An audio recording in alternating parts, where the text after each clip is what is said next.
Section 1. You will hear a woman booking a bicycle tour over the phone. First, you have some time to look at questions 1 to 4.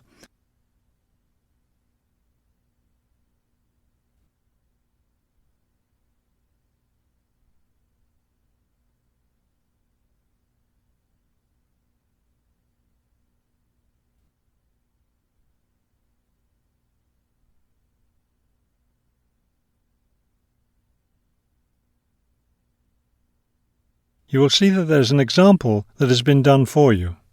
On this occasion only, the conversation relating to this will be played first. Global Bicycle Tours. May I help you? Yes, thank you. I'd like to sign up for a bicycle tour. The man answers the phone. Global Bicycle Tours. So the word global has been written at the top of the form. Now we shall begin. You should answer the questions as you listen, because you will not hear the recording a second time. Listen carefully and answer questions 1 to 4. Global Bicycle Tours. May I help you? Yes, thank you. I'd like to sign up for a bicycle tour. Which tour were you interested in? We have the River Valley Tour coming up in June and the Mountain Tour in July. The River Valley tour is in June. I thought it was in May. It actually takes place the first week of June. Oh, I see. Well, I can still do that. The River Valley tour is the one I want. Splendid. Just let me take your information. May I have your name, please? Carla Schmidt. That's Carla with a K, not a C. Karla. Thank you, Ms. Schmidt. Address? Do you need a street address, or can I give you my post office box? A post office box is fine. It's P.O. Box 257, Manchester. Thank you. Okay, next. Will you be bringing your own bicycle, or do you want to rent one from us? I'll bring my own. Excellent. Now, we provide all the meals, so we need to know if you have any dietary restrictions. I don't think so. What do you mean? I mean, if there's any food you can't eat. Some people have food allergies or are vegetarian or have to avoid dairy products, things like that. Oh, I see. Well, yes, I'm a vegetarian. I never eat meat.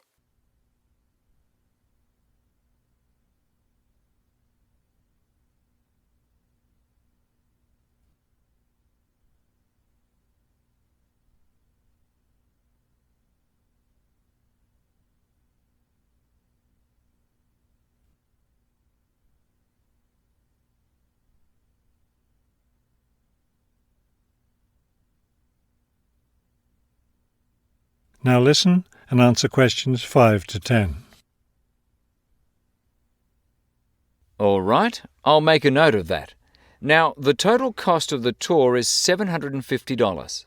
That much? The price includes everything: food, hotel, transportation, everything. Everything? Yes, everything. The only other thing is you'll want to tip the tour guide. We usually recommend 5% of the total tour cost. A 5% tip. I guess that's reasonable. In order to reserve your space on the tour, I'll need a 30% deposit. Do you need that right away? We generally ask for the deposit at least 4 weeks before the tour begins. The River Valley tour begins, 6 weeks from now. So you'll need to pay the deposit in 2 weeks. I think I can do that. I wonder if you could tell me something. How will our luggage be transported? Do we carry it on our bicycles? No, you leave that to us. We have a van that carries your luggage from hotel to hotel each day, so you don't have to worry about it. Great. I have a luggage rack for my bike, but I guess I won't have to bring that. No, you won't. But there are a few items we recommend that you bring. We can't control the weather, so you should bring a raincoat or rain gear. Yes, that's a good idea. And I should have my own spare tire too, shouldn't I? Actually, you don't need that, as our guide always carries some. And of course, you won't need maps either, since our guide has the route all planned. What about a water bottle? I'll need that, won't I? Yes, you should definitely have a water bottle. A camera would be a good idea too, since that tour goes through some very scenic areas. I have a guidebook of that area. I wonder if I should bring it along. We don't recommend guidebooks. It would just be extra weight, and the tour guide knows a great deal about the area. Yes, I see. Is there anything else I need to know? I think we've covered the important points. I'll send you a tour brochure, and you can call again if you have any questions. Thank you very much. That is the end of section 1. You now have half a minute to check your answers.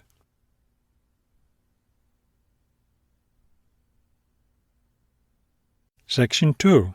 You will hear a tour of a newly renovated health club. First, you have some time to look at questions 11 to 15.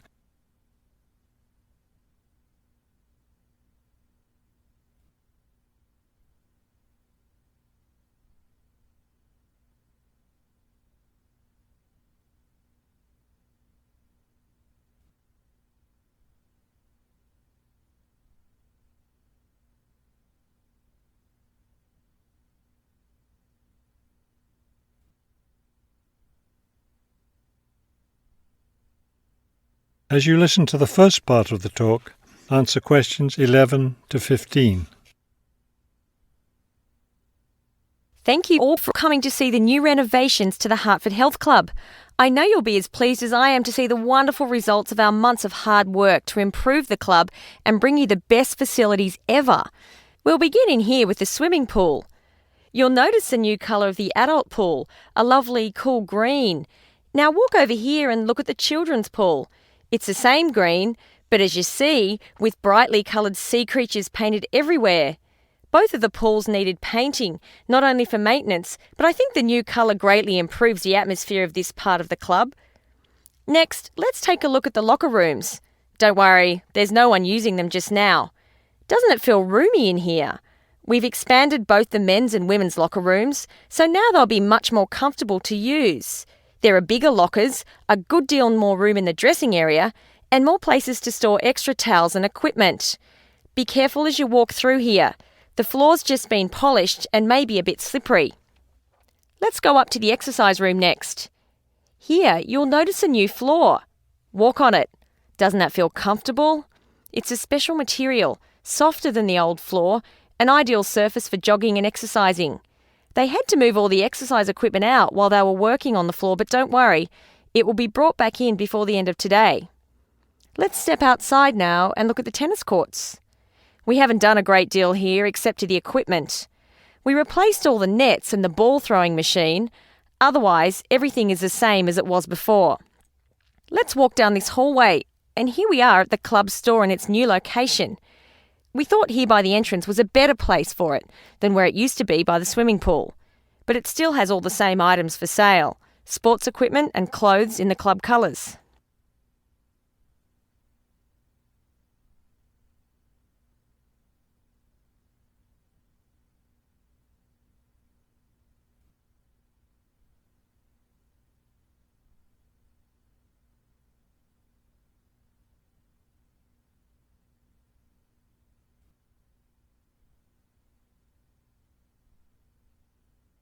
Now listen and answer questions 16 to 20.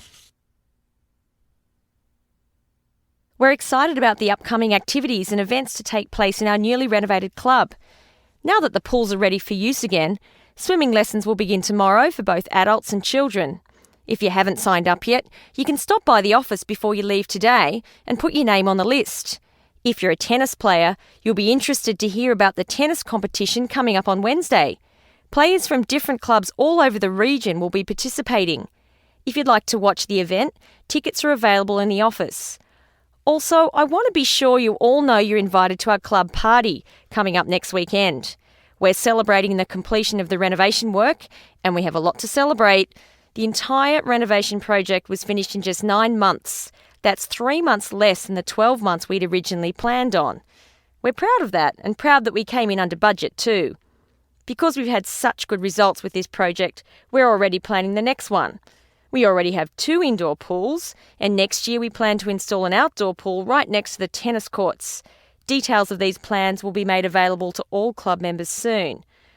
All right, I think we've covered just about everything. Are there any questions? That is the end of section 2.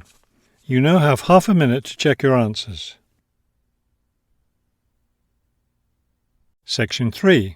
You will hear a museum director talking to several student interns, explaining their internship duties at the museum. First, you have some time to look at questions 21 to 25.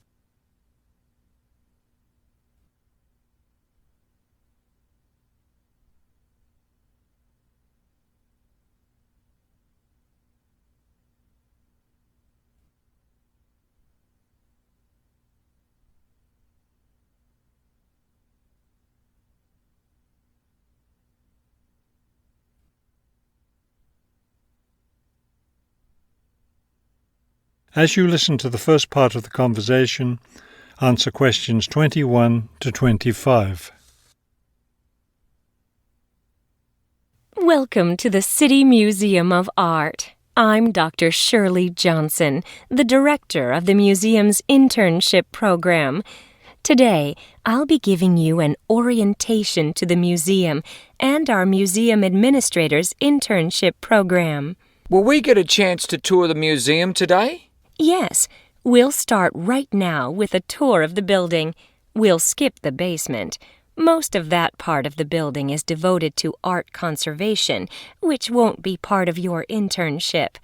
Let's begin here on the ground floor with the museum offices. I guess this is where we'll be spending most of our time, helping with the office work. You'll spend some time working in here so you can learn what the administrative duties involve. But you'll also get a chance to experience all aspects of museum work. This room in here is the Museum Tours office. I'm interested in that. I'd really like to help out with the tours. That's great, because you'll all have a chance to lead some tours and maybe even to develop a tour of your own, too. Let's go up to the second floor now. This is the boardroom in here, isn't it? Will we get to go to board meetings? Only members of the board of directors attend those. Now, back here behind the galleries are the classrooms. You're all welcome to attend any class you want at no charge. But we won't be teaching any, will we? No, the staff of the education department is responsible for that. Let's move up to the third floor now and the research department. Each of you will spend some time working in here. Great. I'd like to help with the research. We're working on some very interesting research projects right now. Also, as an extension of your research work, you'll probably contribute to some of the museum's brochures. I'm looking forward to that. I like writing about art. Another thing I've been hoping to be able to do is meet some artists. You're in luck then. We've planned a reception for the first day of your internship, and you'll have the chance to meet several local artists then.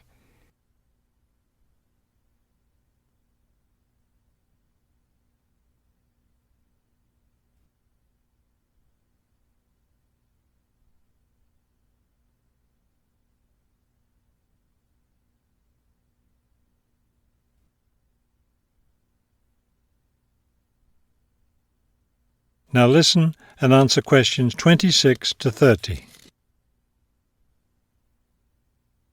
Could you give us a little background of the museum?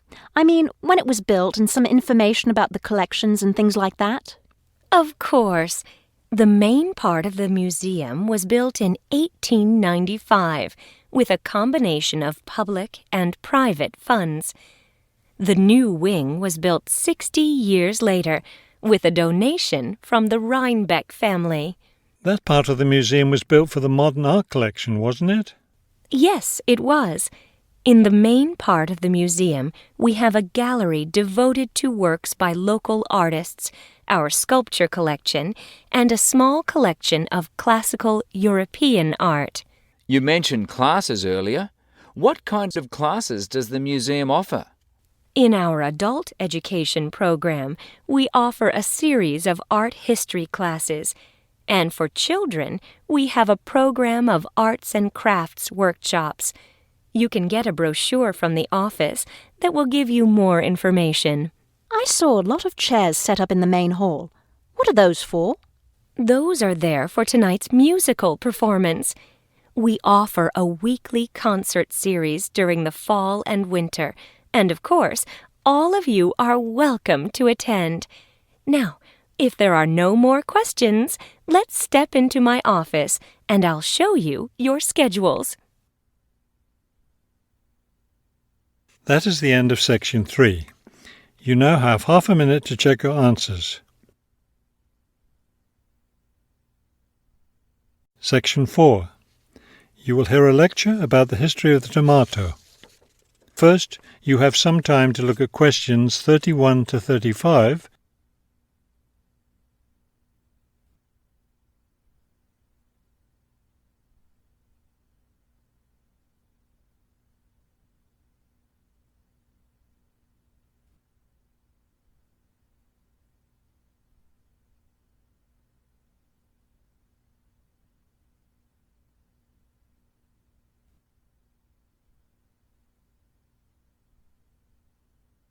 Now listen carefully and answer questions 31 to 35. The tomato is a popular vegetable, which figures in the cuisine of many countries around the world. It is particularly prominent in Italian cooking, but it was unknown in Europe until Spanish explorers brought it back from the Americas. The tomato originated in the highlands of Peru. From there, it eventually found its way to Mexico, where it was cultivated by the Aztecs. The Aztec tomato wasn't the large red vegetable we know today. Rather, it was small and yellow. When this small round fruit arrived in Italy, it was named golden apple for its bright yellow color. You'll notice I just called it a fruit. That's because a tomato is botanically a fruit, even though most everyone calls it a vegetable. The actual word tomato comes from the Aztec name for the vegetable, meaning plump thing. The tomato arrived in Europe in the 1500s and quickly became a popular food in Spain and Italy. In the late 1600s, the Italians began publishing recipes that used tomatoes. The British, however, had a different attitude toward the vegetable. It was grown as an ornamental plant in Britain in the 1600s, but it wasn't eaten because it was thought to be poisonous. It wasn't until the 1700s that tomatoes became part of the daily diet in Britain.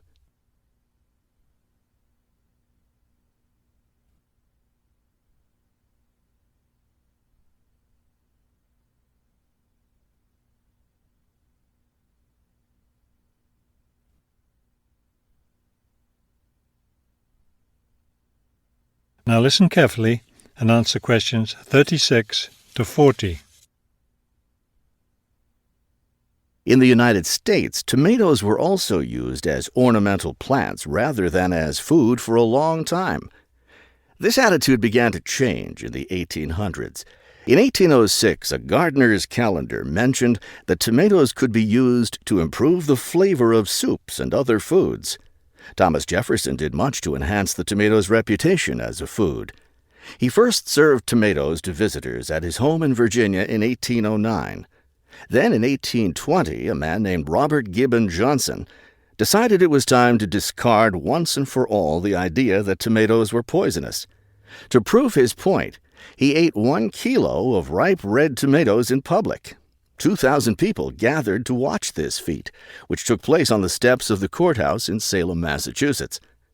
Amazingly enough, Johnson survived this stunt. The popularity of the tomato as a food began growing rapidly. Soon people all around the country were eating tomatoes. By the 1830s, American newspapers and magazines were publishing thousands of tomato recipes. However, all those recipes involved using tomatoes in some cooked form. Tomato salads and sandwiches were still unknown. It wasn't until a century later, in the 1930s, that it became popular for people to eat raw tomatoes. That is the end of section 4. You now have half a minute to check your answers.